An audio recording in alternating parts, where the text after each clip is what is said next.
Salut tout le monde, ici Julien Villeneuve, marcotte pour l'émission Accès Média. Aujourd'hui, je me trouve sur le tapis rouge du film Le Sens de l'humour, un tout nouveau film d'Émile Gaudreau qui met en vedette Louis-José Hood, Michel Côté et Benoît Brière.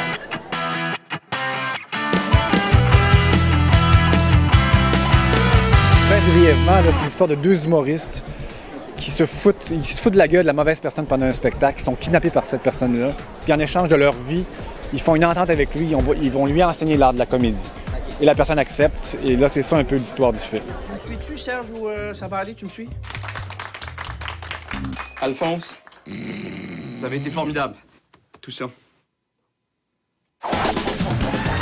Viens d'en spotter un solide. Ça s'appelle Roger! Ça me fait de la peine, Roger, parce que on va faire des jokes sur vous jusqu'à temps que ce soit plus drôle. Ça vous tente-tu? Est-ce que vous pouvez nous parler en fait du personnage que vous interprétez dans le film? Rapidement, on pourrait dire que c'est un petit mésadapté social qui a eu des problèmes assez profonds depuis son enfance avec son père. Et puis que tranquillement, ça pourrait l'avoir glissé à faire des choses pas catholiques. Mais tout ça dans le monde de la comédie. Alors, est-ce qu'il y en a qui vont dire qu'il est tueur en série? Il y en a qui vont dire que... Mais je peux pas vous en dire plus. Je vais juste vous mettre l'eau à la bouche. C'est un humoriste, OK, qui commence, qui n'est pas connu du grand public, puis qui a beaucoup de potentiel, mais il n'a pas encore trouvé comment faire là, sur scène pour que ça sorte bien. T'sais, il est un peu malhabile.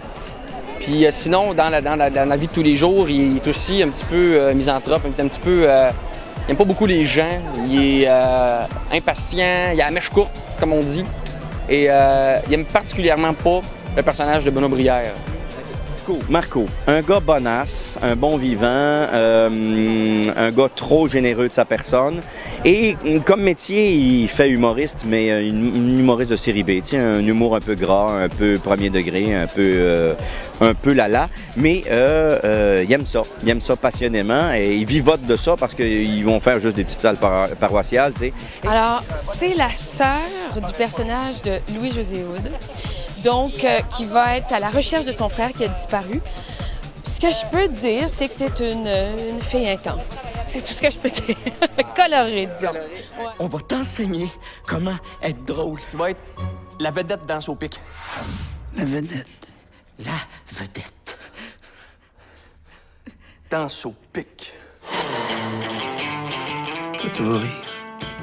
Un classique en comédie, c'est l'autodérision. Quand tu ris de tes propres défauts. Comment c'était de jouer un humoriste dans un film? C'est très particulier. Oui. Surtout que, comme je te disais, là, sur scène, il est un peu... il aime pas beaucoup le public, excuse-moi. Puis moi, c'est comme... ça fait 12 ans que je travaille à avoir un bon contact avec les gens pendant mes spectacles. Puis, tu sais, fait que c'est bizarre d'aller sur scène puis déconstruire quelque chose que tu essaies de construire depuis une décennie. Fait que c'est un beau défi, ça. Entre les scènes, j'essayais de pas trop tourner à moi-même, faire rire le public qui était là, tu sais. J'étais vraiment bête. Les gens vraiment me disent, j'aimerais m'excuser à tous ceux aux figurants qui ont tourné les scènes de spectacle, parce que j'étais vraiment pas social. D'où vous êtes-vous inspiré pour créer cette histoire assez farfelue?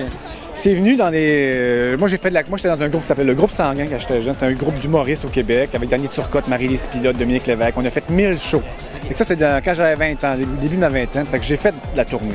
Fait que c'était quelque chose que j'avais déjà fait, que j'ai eu le goût de revisiter dans une histoire. Puis là, par la suite, c'est dans les brainstorming, dans le fond, là, quand je fais des recherches, j'y pense à cette histoire-là. C'est quoi le pire qui peut arriver à des humoristes, tu sais? Et je trouvais que c'était une idée qui était originale, qui n'avait jamais été faite. Donc, j'allais avoir des scènes, j'allais pouvoir trouver des scènes qu'on n'a jamais vues au cinéma. Donc, c'était ça beaucoup là, qui me parlait là-dedans aussi. Le sujet me parlait, mais la possibilité de faire quelque chose qui n'a jamais été fait aussi. Pourquoi vous avez choisi, en fait, le scénario d'Émile Gaudreau? Écoutez, ça fait plusieurs films que je fais avec Émile, donc il est venu avec cette idée de faire un film sur deux humoristes et j'ai tout de suite embarqué, puis j'ai participé avec lui. Là, je l'ai suivi pendant toutes les étapes de développement. Il a écrit ça avec Benoît Pelletier et j'étais là à partir du moment où c'était l'idée dans la tête d'Émile. Ça s'appelle un écouilleur. Ton tour de m'amuser un petit peu, là. Vous êtes pas les premiers petits baveux qui vont se faire clencher ici dedans, là. Pense-y, Roger. Il doit certainement y avoir quelque chose qu'on peut faire pour toi. On peut balayer ta garnotte, tondre ta pelouse. Oui, c'est ça. On va être tes esclaves. En terminer la phrase, Le Sens de l'humour, c'est un film qui... Ben, c'est un film qui doit vous attirer. pour voir qu'est-ce qu'on veut dire par là, le sens de l'humour. Qui fait rire et qui divertit. Ça marche très bien avec du popcorn parce qu'imagine-toi, je suis allé au cinéma cette semaine, puis c'est nous autres, c'est les sacs de popcorn. Hey, ça, c'est spécial en tabarouette. D'un côté, c'est Michel, puis de l'autre côté, c'est Benoît puis moi. Là, je savais pas s'il fallait que je mette quel côté du sac j'allais mettre vers moi, tu sais, parce que sinon, là, j'ai l'air de me regarder, puis si je le mets à l'opposé, ben j'ai l'air de me promener avec ma face puis d'annoncer aux gens que fait que là, je tenais mon sac comme de côté, avec ma main sur ma face. Sinon, c'est un film qui fait rire et surprend beaucoup, je crois. Okay. C'est ainsi que se termine le tapis rouge du film Le sens de l'humour. Je vous invite à visiter notre site internet au www.jvmproduction.com et le film prend l'affiche le 6 juillet. Bye tout le monde!